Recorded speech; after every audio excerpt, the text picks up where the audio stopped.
اللہ تبارک و تعالیٰ کسی چیز کا محتاج نہیں ہے، بے شک، لیکن اس کی یہ عادت کریمہ جاری و ساری ہے کہ وہ جو عطا فرماتا ہے کسی نہ کسی وسیلے سے عطا فرماتا ہے. سبحان اس لیے ہم چیلنج کرتے ہیں کوئی ایسی چیز دکھا دیں جو ڈائریکٹ آسمان سے آپ کے گھر میں اتر گئی ہو. کیا بات ہے. تو اللہ تعالیٰ کوئی نہ کوئی سبب قائم فرماتا ہے، اور اس میں سب سے جو عظیم سبب ہے وہ میرے آقا صلی اللہ علیہ وسلم کی ذات اقدس ہے. بے شک، آپ نہ ہوتے تو جیسے بھی گفتگو کہ انبیاء علیہ السلام کا سلسلہ بھی نہ ہوتا، آپ نہ ہوتے تو ابو البشر بھی نہ ہوتے. اللہ اکبر. جو بشر کے والد ہیں حضرت آدم علیہ السلام، بالکل. اور یہ سرکار کے مدارج نبوت میں نا کہ جوہر جب سب سے پہلے نور کو پیدا کیا گیا، اول ما خلق اللہ نوری، سب سے پہلے اللہ نے میرے نور کو پیدا فرمایا، اور کہتے ہیں یہ وہ جوہر عظیم ہے جس سے پوری کائنات وجود میں آئی ہے. واہ. حتیٰ کہ انبیاء علیہ السلام بھی اسی جوہر سے وجود میں تشریف لائے. عالم ارواح میں تھے، اللہ تعالیٰ نے میثاق لیا کہ وہ حبیب آئے گا تو تم ان کی بیعت کرنی ہوگی.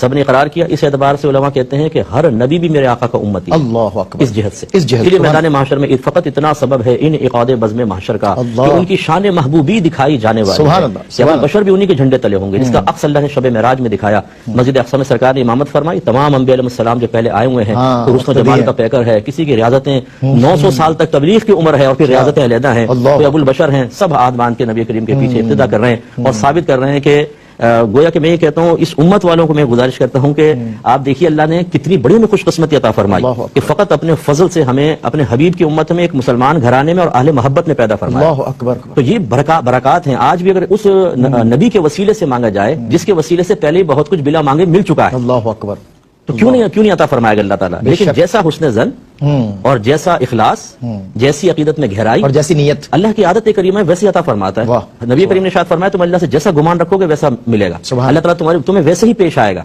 ہم میں ہے شک و شبہ، یقین ہے ابھی کاملیت کی حد تک نہیں پہنچا.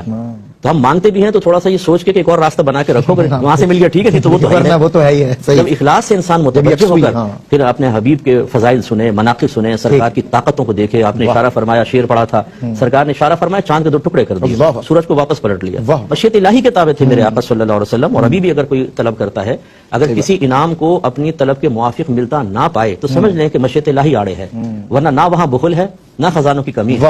میرے آقا فرماتے ہیں اللہ تعالیٰ نے زمین و آسمان کے تمام خزانوں کی کنجیاں میرے ہاتھ پر رکھ دی. کیا بات ہے. اس لیے میرے آقا کا جب مشیت الہی نے اجازت دے دی تو جس کو جو چاہا عطا فرمایا. کسی کو جنت دی، کسی ستون کو کہا کہ اگر تو چاہے تجھے دنیا میں لگاؤں، تیرے جڑے نکلیں، پتے نکلیں، لوگ پھل کھائیں، اور چاہوں تو اگر تو چاہے تجھے جنت میں لگاؤں، وہاں محبوبان خدا تیرے پھل کھائیں. وہ بڑا دانش مند تھا ستون.